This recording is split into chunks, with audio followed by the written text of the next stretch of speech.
கடந்து வந்த அந்த கரடுமுரடான முள் பாதையில் தூக்கி எறிஞ்சிட்டு இப்போ ஒரு தெளிவான பாதையில் போகிறாரு. இப்போ அவர் போகிறத பார்க்கும்போதே எனக்கு இன்னொரு செய்தியும் சந்தோஷமான செய்தியும் வருது. என்னன்னு கேட்டால், ஃபேமிலிக்குள்ளே ஒன்று சேர போகிறதா ஒரு தகவல் வந்துகிட்டு இருக்கு. சிறப்பு தான், நடந்ததே இருக்கட்டும். சேர்ந்தா சிறப்பு தானே சார். சண்டை இங்கே தான் சார் இருக்குது. அது சரியாயிடும், போக போக சரியாயிடும்.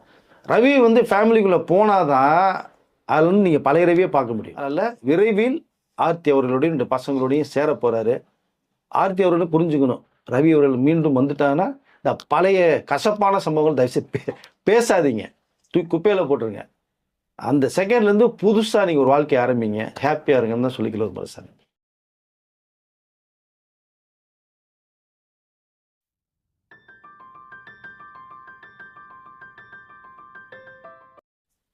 மூத்த பத்திரிகையாளர் வெங்கடேஷ் சார் நம்மள நினைச்சிருக்காரு. வணக்கம் சார். வணக்கம் சார். ரவி மோகன் சாரை பற்றி நிறைய பேர் என்கிட்ட கேட்குறாங்க சார். அதுக்கப்புறம் ப்ரெஸ் மீட் கொடுத்துட்டு போனார். பார்க்கும்போது எங்களுக்கே ரொம்ப ஷாக்காக இருந்தது. இப்போ என்ன நிலவரத்தில் இருக்கிறாரு, இப்போ எங்கே இருக்கிறாரு, என்ன பண்ணிக்கிட்டு இருக்காரு, அடுத்ததாக என்ன முடிவு எடுத்திருக்காரு அப்படிங்கிற மாதிரி நிறைய பேர் கேட்குறாங்க. நம்ம பேசிகிட்டு இருக்கிற இந்த தருணத்தில் ஜேம் ரவி என்ன பண்ணிக்கிட்டு இருக்காரு சார்? ஒன்றும் இல்லைங்க, சென்னையில் தாங்க இருக்கார், எங்கேயும் போலங்க அவர். ஆனால் அந்த இன்டர்வியூ கொடுக்கும்போது பார்க்க போனோம்னா அப்படி ஒரு ஜேம் ரவி நான் பார்த்ததே இல்லைங்க. ரொம்ப ஆக்ரோஷமாக அப்படி தட்டாப்டான்னு பேசுனது. இனி அது பேசுகிற ஜெயம் ரவி தான். அதனால் ஜெயம் ரவி உள்ளுக்குள்ளே ஆவிவி உள்ளே புந்து பேசுகிறாரா அப்படிலாம் நாங்கள் பேசுன நிறைய இருந்தது. அது ஏன்னா அவ்வளோ ஆக்ரோஷமாக பண்ணோன்னா இப்போ மனசுக்குள்ளே எவ்வளோ வலி இருந்தால் அதை பேசியிருப்பார் அப்படின்னு தான் உணர முடிஞ்சது நமக்கு. அதை நிறைய விஷயங்கள் பேசுனதை பார்த்தோம். குறிப்பாக பசங்க பார்க்கணுங்கிறத தான் இந்த வீடியோ பேசுனேன்னு வேறு சொன்னார். அதை பட் பேசிட்டார். அதுக்கப்புறம் பார்த்தோம்னா தமிழ் இண்டஸ்ட்ரியே வந்து மேலே போகுது. முக்கியமான நண்பர்கள்லாம் பற்றி இன்னும் ஜெயம் ரவி இப்படி பேசவே மாட்டார், அறுபட்டு பேசிகிட்டு இருக்காரு, தனியாக இருக்கார். ஏதாவது டப்புன்னு தப்பு தவிர முடிவு எடுத்துகிற போகிறாரு. நீ ஏதாவது பார்த்துக்கிட்டு அவரை ரெஸ்கியூ பண்ணுங்கள், டக்குன்னு என்ன விஷயங்கிறத பேசுங்க. படம் வேறு பண்ண மாட்டேங்கிறாரு. அது நல்லா இல்லையா அவர் சொன்னது அதை. ஏன்னா ஏற்கனவே இப்போ கிட்ட 3 படங்கள் பண்ணிகிட்டு இருக்காரு வேறு. ஸோ திடீர்னு படம் பண்ண மாட்டேன். அவர் என்ன சொல்கிறாருன்னா, படம் பண்ணும்போது பார்த்தோம்னா நான் அதுக்குள்ளே ஃபுல்லாக கவனம் செலுத்த முடியாது என்னால். அதாவது அலரசின்னு வரும்போது வந்து அழ முடியாது, சிரிக்கும் போது சிரிக்க முடியாது, அந்த மாதிரி என்னால் பண்ண முடியாது சொல்லுவேன். ஏன்னா ஒரு பர்டிகுலராக ஒரு பர்சனல் மேட்டரில் ஓடிக்கிட்டே இருக்குன்றாரு. அப்போ நான் எப்படி அதை நான் படம் பண்ண முடியும்? கோடிக்கணக்கில் நம்பி படம் போடுவாங்க, அவங்கள்ட்ட போய்ட்டு நான் ஏன் பர்சனல் வச்சுக்கிட்டு இருந்தேன்னா அது தவறாயிடும். பிரச்சனை முடியாமல் படம் மாட்டேன்னு சொன்னதுனால தான் அவர் இந்த மாதிரி பேசுறது. அப்போ தான் எல்லாருமே சொல்லி முதல் ஜெயம் ரவி போய் பாருங்கள், அதுக்கு என்ன பேசுறது பேசிட்டார். சில விஷயங்களை சொல்லி ஜெயம் ரவி வெளில எழுத்துட்டு வாங்க, அப்போ தான் சரியாக வரும்னு சொல்லி நிறைய முக்கியமான நண்பர்கள்லாம் பேசி டிசைட் பண்ணும்போது தான் அங்கே முக்கியமாக ஒரு நண்பர் வர்றாரு, கார்த்திக் வர்றார், சூர்யாவுடைய தம்பி. கார்த்திக் எப்பவுமே பார்த்தீங்கன்னா சூர்யாவை சாப்பிட்டுனா கார்த்தி வந்து கொஞ்சம் சாஃப்ட்லேயும் ரொம்ப டஃப்பாக சாப்பிட்டவர் அப்படிம்பாரு. ஸோ அப்படிப்பட்ட ஒரு நல்ல ஒரு இனிமையான நண்பர் கார்த்திகர். அவர் பார்க்குறாரு, சரி ஜெயம் ரவி நான் பார்த்துக்கிறேன், ஒன்றும் பிரச்சனை இல்லைன்னு சொல்லி தான் நேராக ஜெயம் ரவி கூப்பிட்டு பர்சனல் நிறைய விஷயங்கள் பல நாட்கள் பேசுனது இருக்குது. அப்போ தான் அவர் சொல்லும்போது தான், ரவி நீ எடுத்த முடிவுலாம் சரி கிடையாது, யாருக்கு தான் பிரச்சனை இல்லை, எல்லாரும் பிரச்சனை இருக்குது, அது ஏன் நீ வெளியில் கொண்டு இப்போ தேவையில்லாம் ஒரு இன்டர்வியூ கொடுத்து ஏன்டா இன்டர்வியூ கொடுக்க முன்னாடியே என்கிட்ட பேசியிருந்தாங்கன்னா நான் வந்து அதை ஸ்டாப் பண்ணியிருப்பேன். நீ பாட்டுக்கு எனக்கே அதுக்கப்புறம் தான் தகவல் வருது, என்ன ரவி இப்படி பேசியிருக்காரு நீலாம் கேட்கல கார்த்திகை வரும்போது தான் நான் உடனே இப்போ வந்து நான் பேசுகிறேன், இது உனக்கு என்ன பிரச்சனை நான் பார்த்துக்கிறேன், நாங்கள் நண்பர்கள் இருக்கோம். முதல் நீ வந்து இந்த படத்தில் நடிக்க மாட்டேன்னு சொன்ன பற்றியா, அது மிகப்பெரிய தவறு. நடிக்காமல் என்ன பண்ணுவேன் நீ? ஏன்னா ஏற்கனவே நானும் நிறைய வீடுகளில் பேசியிருக்கேன். நான் நடிக்காமல் தனியாக வீட்டுக்குள்ளேயே இருந்துட்டு வெளில போனோம்னா அது பைத்தியம் முடிச்சிடும். அதே தான் கார்த்திக் சொன்னதாக நான் வந்து பார்க்குறேன். அவரும் சொல்லும் போது தான் படங்கள் பண்ணு நீ, அப்போ தான் நீ சில பிரச்சனை வெளியில் வர முடியும். போனதை விட்டுரு, பிரச்சனை நடக்கிறத விட்டுரு, அது எல்லாம் ஒரு டயத்துக்கு மேலே சரியாகும், வெயிட் பண்ணலாம். நீ படம் பண்ணு, 2-3 படம் கமிட் பண்ணி போயிட்டுருக்கு, அதை நீ பண்ணு. இதுக்கடையில் நீ ஓன் ப்ரொடக்ஷன் வேறு ஸ்டார்ட் பண்ணி வச்சுருக்கிற, அதுக்குள்ளே நிறைய வேறு சிக்கல் இருக்குது, அதை கம்ப்ளீட் பண்ணணும் அப்படின்னு சொல்லி ரவியை கொஞ்சம் கொஞ்சமாக பேசி இந்த நம்ம இது பிரெயின் வாஷ்னு சொல்லுவோம். நிறைய பேர் இதை பல பேர் வந்து கெட்ட வழிக்கு பிரெயின் வாஷ் பண்ணுவாங்க. ஆனால் இதை கார்த்திக் வந்து நல்ல வழிக்கு பிரெயின் வாஷ் பண்ணி கூப்பிட்டு வந்து பண்ணும்போது அப்போ தான் ரவியை யோசிக்கிறாரு. அவர் பேசுன வீடியோ அதுக்கப்புறம் தான் அவர் 2 தடவை பார்த்ததையும் கார்த்திகிட்ட சொல்கிறாரான், நான் கொஞ்சம் ரொம்ப கோபமாக பேசிட்டேன், ஆக்ரோஷமாக பேசிட்டேன், அது எனக்கே வந்து கொஞ்சம் டிஸ்டர்பாக தான் இருக்குது அப்படி அந்த ஃபீல் சொன்னார் பார்த்தீங்களா. அப்போ தான் கார்த்திக் இதுதான் ரவி, நீ அப்படி பேச மாட்டியே, ஏன் நானே யோசித்தேன், இப்போ நீயே ஃபீல் பண்ணுறேன்னு சொன்னால் இருந்து கொஞ்சம் ரிலாக்ஸ் பண்ணுறதுக்கு வான்னு சொல்லி தான் சபரிமலை டக்குன்னு மாலையை போட்டு விட்டான். அவனை நீ பாட்டு சைலண்ட் ஆயிரு, ஏதோ ஒரு அமைதியார் கோயிலுகளே சுற்றிட்டு வா, இந்த ஆண்டவன் கிட்ட இந்த மாதிரி கோயிலுக்குள்ளே சுற்றினா சரியாயிரும் அப்படின்னு சொல்லி தான் ஒரு கோயிலுக்கு போயிட்டு வந்தது. அந்த சாந்தமான முகத்தை தான் அதுக்கப்புறம் பார்க்க முடிஞ்சுது. இந்த ஆக்ரோஷமான முகத்தை இன்டர்வியூவில் பார்த்தா. ஸோ பழைய ரவியா கொஞ்சம் மாறுறாரு. முக்கியமாக இந்த நேரத்தில் கார்த்திக் தான் நம்ம நன்றி சொல்லிக்கணும். ஏன்னா வேறு தவறான ஒரு ரூட்டில் ஜெயம் ரவி போகாமல் இருந்து தடுத்து நிப்பாட்டியிருக்காரு. அது பெரிய விஷயம் அது. அதுக்கப்புறம் தான் அவர் ரவி கொஞ்சம் அப்படியே வந்து கொஞ்சம் சாஃப்டாக மாறி சரி படங்களை நடிப்போம் அப்படிங்கிற ஒரு முடிவு எடுத்து தான் இப்போ இந்த அது 2-3 படம் பண்ணிகிட்டு இருக்காரு. அதில் வந்து கராத்தே பாபுன்னு ஒரு நல்ல அருமையான கதைக்களம். ஃபுல்லாக பொலிட்டிக்கல் படம் தான். அது நீங்கள் பாருங்கள். அது முடிகிற ஸ்டேஜ் அது வந்தால் கூட நிறைய விமர்சனத்துக்குள்ள ஒரு ரவி நீ இப்படி இப்போ படம் பண்ணியிருக்க. ஸோ அது ஏற்கனவே எடுக்கப்பட்ட படம்னால அது வேறொரு பார்வை போயிடும். இப்போ இருக்கிறதுக்கு ஒன்று அட்டாக் பண்ண மாட்டாங்க அப்படிங்கிற விஷயம் ஒன்று பேசப்பட்டுருக்கு ஜாலியாக. இப்போது அந்த ஷூட்டிங் போகிறது மாதிரி ஒரு தகவல் சொல்லிட்டாங்க. இதில் என்ன ஒரு முக்கியம்னா அவர் அதாவது ரவிமோகன் ஸ்டுடியோன்னு சொல்லி கம்பெனி ஆரம்பித்து ஒரு 2-3 படங்கள் ரவிமோகன் ஸ்டுடியோவில் ஆரம்பித்து அது நிறைய போயிட்டு இருந்ததுருக்கு. அப்புறம் ஒன்று முக்கியமாக இந்த புரோக்கர்னு ஒரு படத்தோட இந்த தலைப்புக்கு சில பிரச்சனைகள் வந்து அதையும் சில பிரச்சனை முடித்தார்.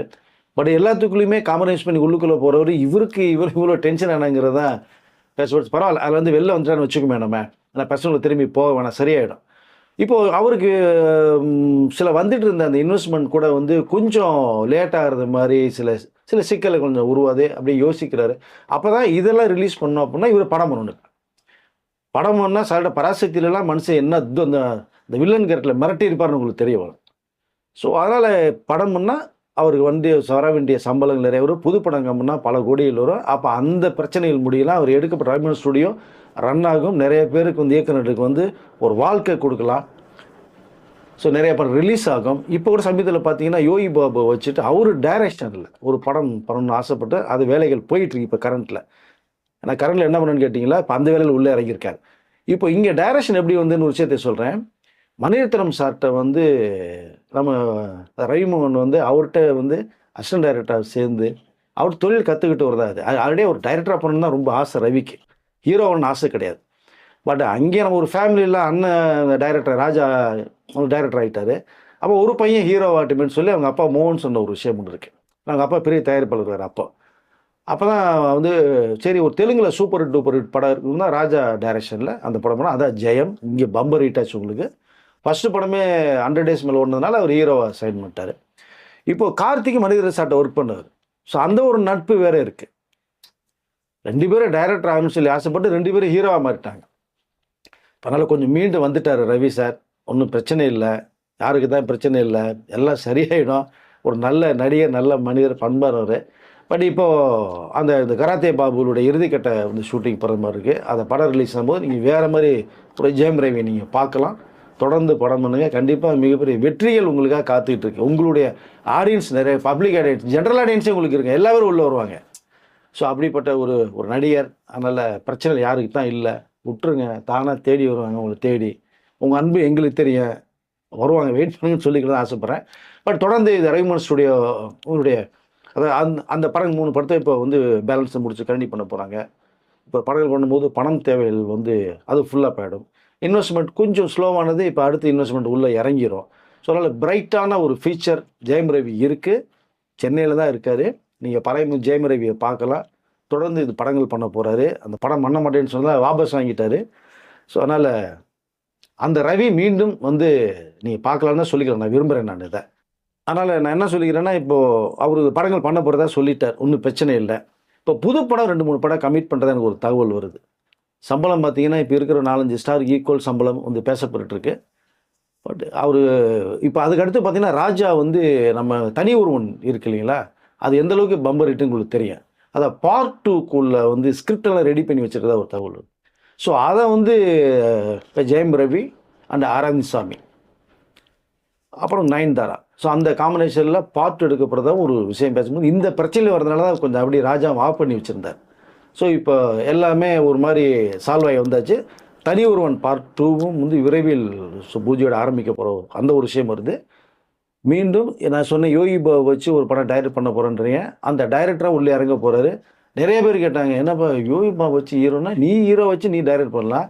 இல்லை உனக்கு தெரிஞ்ச ஸ்டார்ஸ் நிறைய, உன் நண்பன் கார்த்திக் இருக்கா, அப்படி நீ கார்த்திக் ஏற்ற கதையை சொன்னால் கார்த்திக் உனக்கு டேட் கொடுத்துருவாரு. அப்போ நீ கார்த்திக் ஹீரோவை வச்சு ஒரு டைரக்ட் பண்ணனா அது எந்தளவுக்கு ஒரு மாசாக இருக்கும். அப்படிங்கும்போது தான் இவர் ஒரே விஷயம் சொன்னது ஒன்று, ஓகே அதுக்கு 2வது 3வது கார்த்திக் வச்சு பண்ணிக்கிறேன், நான் ஹீரோ டைரக்ட் பண்ணிக்கிறேன். பட் ஸ்கிரிப்ட் இது நல்லா இருக்கு. யோகி பாபு சாதாரண நடிகர் கிடையாது. அவர் இந்த கதைக்கு யோகி தான் செட் ஆகும். ஏன்னா நெல்சனுடைய ஃபஸ்ட்டு படத்திலே பார்த்தீங்க அப்படின்னா யோகி தான் ஹீரோ பண்ணியிருப்பார். கோலமாவு கோகிலா படம் எந்த அளவு ஹிட்டுங்கிறது உங்களுக்கு தெரியாது. சரியான முறையில் ஒரு கேரக்டர் அமையலை சமீபத்தில் யோகி பாபுக்கு. அந்த மாதிரி ஒரு ஸ்கிரிப்டு கதைக்குள்ளே ஒரு ஹீரோங்கும் போது செட் ஆகும். இப்போ அந்த மாதிரி ஒரு கதையை தான் அப்படிங்கிறத எல்லோரும் எக்ஸ்பிளைன் பண்ணதா ரவி வந்து சொல்லியிருக்காங்க. இப்போ அந்த படப்பிடிப்பு விரைவில் ஆரம்பமாக போகுது. ஒரு டைரக்டராக அதில் ஜெயிக்க போகிறாரு. ஒரு பக்கம் தனி ஒருவன் பார்ட் 2ல் அந்த பவர்ஃபுல் ரோல் ஒன்று பண்ண போகிறாரு. வெரைட்டி காமிக்க போகிறாரு. கராத்தே பாபுல நீங்கள் பார்க்க போகிற அந்த ரவிமோகன் வேறு, அவருடைய ரவிமோகன் ப்ரொடக்ஷனில் இருக்கட்டும் அந்த 3 படத்தினுடைய அந்த வேலையை ஆரம்பிக்க போது. ஸோ ஒரு தயாரிப்பாளராக, ஒரு நடிகராக, அவருடைய மிகப்பெரிய ஒரு கனவு இயக்குனராக வரணும்னு இயக்குனராக 3 பரிமாணங்கள்லேயே இந்த ட்ரையாங்கிளில் வந்து ஜெயம் ரவி மக்கள்கிட்ட வந்து முன்னாடி நிற்க போகிறாரு. அதனால் கடந்து வந்த அந்த கரடு முரடான முள் பாதையில் தூக்கி எறிஞ்சிட்டு இப்போது தெளிவான பாதையில் போகிறாரு. இப்போ ஒரு போகிறத பார்க்கும்போதே எனக்கு இன்னொரு செய்தியும் சந்தோஷமான செய்தியும் வருது. என்னன்னு கேட்டால் ஃபேமிலிக்குள்ளே ஒன்று சேர போகிறதா ஒரு தகவல் வந்துக்கிட்டு இருக்கு. சிறப்பு தான். நடந்ததே இருக்கட்டும், நடக்க போகிற நன்மையாக இருக்கட்டும். ஃபேமிலிக்குள்ளே ஒன்றா வந்துட்டேன்னா தயவுசெய்து திரும்பி மக்களுக்கு பண்ணாதீங்க ரவிமோகன் சார். டக்குன்னு போங்க, பசங்க இருக்காங்க. அதனால் அந்த மனைவி பசங்களோட சேர்ந்தீங்க அப்படின்னா இன்னும் உங்களுடைய இந்த தாட்ஸ்லாம் வராது. இப்போ நான் படம் பண்ண மாட்டேன், டென்ஷனு, டிப்ரெஷன், நான் ஊரை விட்டு போகிறேன், அங்கே போகிறேன்னு சொல்ல மாட்டீங்க. குடும்பம் ஆனால் ஒன்றும் பிரச்சனை இல்லைன்னா சொல்லிக்க விரும்புகிறேன். சேர்ந்தால் மிக சந்தோஷமாக இருக்கும். சேர்றதுக்கு வாய்ப்புகள் நிறைய நெருங்கிட்டு இருக்கு சார். அப்படிங்களா? அப்போ இது புது செய்தியாக இருக்கே சார். அதான் கேட்டேன். அந்த செய்தி எனக்கு அதான் சந்தோஷமான செய்தி சொன்னேன், எனக்கு வந்தது. ஸோ அதை நம்மளுடைய நேயர்களுக்கும் ரவிமோகனுடைய அந்த ரசிகர்களுக்கும் நிறைய பேர் வந்து நிறைய சொல்கிறேன் ரவிமோகன் ஃபேமிலி சேர்ந்தால் நல்லா இருக்குன்னு சொன்னாங்களே, அவர்களுக்காக இந்த செய்தி எனக்கு வந்ததை நான் சொல்கிறேன். நான் இதை சேர்ந்தா சிறப்பு தானே சார். சண்டை இங்கே தான் சார் இருக்குது. அது சரியாயிடும், போக சரியாயிடும். ரவி வந்து ஃபேமிலிக்குள்ளே போனால் தான் அதில் வந்து நீங்கள் பழைய ரவியை பார்க்க முடியும். இப்போ அவருடைய நண்பர் கார்த்திகளை கூப்பிட்டு வந்துட்டார், தப்பு இல்லை. பட் ஃபேமிலியை போகும்போது நீங்கள் ஆட்டோமேட்டிக்காக நீங்கள் வந்து அந்த ஒரு தெம்பு வந்து எனர்ஜி வந்துடும். அதனால் விரைவில் ஆர்த்தி அவர்களுடைய இந்த பசங்களோடையும் சேர போகிறாரு. ஆர்த்தி அவர்களும் புரிஞ்சுக்கணும், ரவி அவர்கள் மீண்டும் வந்துட்டாங்கன்னா இந்த பழைய கசப்பான சம்பவங்கள் தயவுசெய்து பேசாதீங்க, தூக்கி குப்பையில் போட்டுருங்க. அந்த செகண்ட்லேருந்து புதுசாக நீங்கள் ஒரு வாழ்க்கையை ஆரம்பிங்க, ஹாப்பியாக இருங்கன்னு தான் சொல்லிக்கலாம் சார். ஓகே சார், இது ஒரு புது செய்தியாக இருக்குது. ஜெயம் ரவி மீண்டும் இணைகிறார். கண்டிப்பாக. ஓகே, இணையட்டும். இணைந்தால் நம்ம அவங்களுக்கு வந்து ஒரு வாழ்த்துக்களை நம்ம சொல்லுவோம். நிச்சயமா சார். கண்டிப்பாக ரவி சாரை பொறுத்த வரைக்கும் எப்பவுமே ரொம்ப சாஃப்டான ஒரு பர்சன், அவருக்கு கோவமே வராதுன்னு நிறைய பேர் சொல்லியிருக்கிறாங்க. ப்ரெஸ் மீட் எல்லாம் பார்த்து ரவி இவ்வளோ கோவப்படுவாருன்றது ஃபர்ஸ்ட் டைம் இப்போ தான் பார்க்குறவர் இது மாதிரி பேசி. அப்படிங்கிறப்போ ஒரு டிப்ரெஷன் தான் அந்த மாதிரி ஒருத்தர் பேச வைக்கும். அந்த டைமில் வந்து அவரால் கண்ட்ரோல் பண்ண முடியல, கண்ட்ரோல் தாண்டி போயிட்டார் அவர். பட் இதெல்லாம் ஒரு நார்மலான விஷயம் தான். ஒரு 2-3 ஹிட்டு கொடுத்துட்டாருன்னா அதெல்லாம் மறைஞ்சு போயிடும், மாறிடும். எஸ், திரும்பவும் அந்த டாப் 5குள்ளே வந்துடுவார். ஏன்னா டாப் 5ல தான் இருந்தார் ஆக்சுவலாக. ஆமாம் ஆமாம், எஸ்.